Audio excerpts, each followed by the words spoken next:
Bonjour, je suis Anne-Claude Moisan-Lefebvre et j'habite Le Pêchereau. Bonjour, je suis Étienne Gau et j'habite Saint-Marcel. Nous sommes candidats pour Alternative Citoyenne. Aux élections départementales des 22 et 29 mars prochains sur le canton d'Argenton-sur-Creuse. Moi, je suis maman de 3 enfants. Je travaille dans le développement agricole et rural. J'ai une formation en droit de l'environnement. Je suis issue du mouvement d'éducation populaire, donc mouvement associatif beaucoup. J'ai travaillé notamment au montage de projets, dans l'accompagnement de jeunes. J'ai travaillé sur des dynamiques de groupement de consommateurs. Et aujourd'hui, je m'intéresse particulièrement aux questions d'éducation et de développement territorial. Moi, je suis père de 2 enfants, je travaille dans la culture, je suis administrateur pour 2 compagnies de spectacle. J'ai une formation en droit des structures artistiques et culturelles, justement, et je suis engagé depuis maintenant une bonne quinzaine d'années dans toutes sortes d'associations d'éducation populaire ou d'associations culturelles.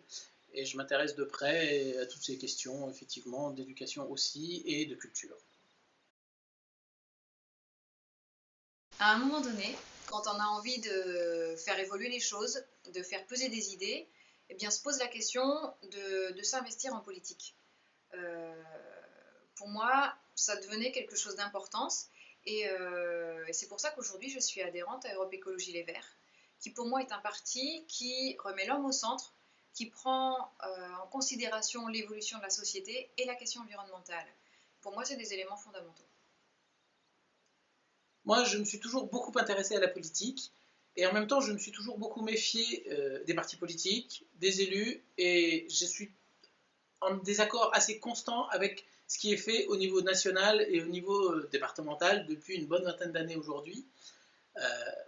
Donc, à un moment donné, je me suis dit, moi, c'est très bien de critiquer, d'avoir un avis et de tout le temps râler et déconstruire les choses. Mais à un moment donné, il faut aussi se jeter à l'eau et construire, proposer, et pas hésiter, pas avoir peur d'y aller avec d'autres. Et donc c'est pour ça que je me suis engagé, alors une première fois aux élections municipales à Saint-Marcel en 2014, et aujourd'hui dans ces élections départementales avec Alternative Citoyenne, avec Anne-Claude. Et pourquoi avec Alternative Citoyenne? Parce que c'était justement un rassemblement de citoyens, de partis politiques, d'adhérents de ces partis politiques. Alors, ça n'a pas été toujours très simple, mais nous avons appris à discuter les uns avec les autres, nous avons appris à travailler les uns avec les autres, avec nos méthodes qui étaient différentes en fonction de là où on venait, de quelles étaient nos histoires, de quelle était aussi l'ancienneté que nous avions dans nos engagements politiques. Et nous avons réussi à travailler sur un programme commun, tous ensemble, les citoyens, Europe Écologie Les Verts, le Front de gauche, sur lequel nous nous sommes mis d'accord et que nous avons envie de défendre pour l'ensemble de notre département. Donc avec Étienne, on s'est entendu sur nos objectifs, pas si éloignés finalement. Et on s'est dit, à travers le rassemblement, le mouvement Alternative Citoyenne, qu'on pouvait proposer quelque chose pour le département de l'Indre. Pour ma part, c'est vrai que j'ai des attentes. J'ai envie de proposer un avenir pour ce département, qu'on nous dépeint comme un département en bonne santé financière, un département qui se porte bien.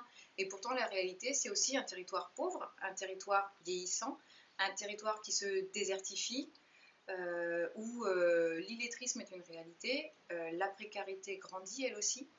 C'est pourtant un territoire dans lequel j'ai choisi de vivre, parce que pour moi, il y a une qualité de vie qui est unique. On bénéficie aussi d'une diversité agricole, on bénéficie d'une richesse associative et culturelle vraiment importante. Et moi, j'ai envie de faire vivre ces dynamiques-là, de les soutenir pour donner un avenir au territoire sur lequel j'ai choisi de faire grandir mes enfants. Alors, vous allez nous poser la question des moyens, j'imagine, pour mener une politique ambitieuse comme ça.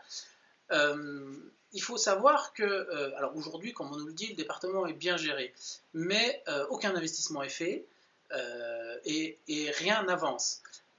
Il faut savoir que investir, c'est pas forcément perdre de l'argent, bien au contraire. Et parfois, investir intelligemment, de mettre 1 euro dans un projet, quand une collectivité locale met 1 euro sur un projet, bien souvent, d'autres collectivités, la région, l'État, l'Europe, investissent également sur ce territoire 1 euro chacun. Ce qui fait qu'avec un petit investissement bien placé et bien défendu, on peut démultiplier la force de cet investissement et c'est absolument capital de travailler dans ce sens-là. Le 22 et 29 mars, Osons. osons.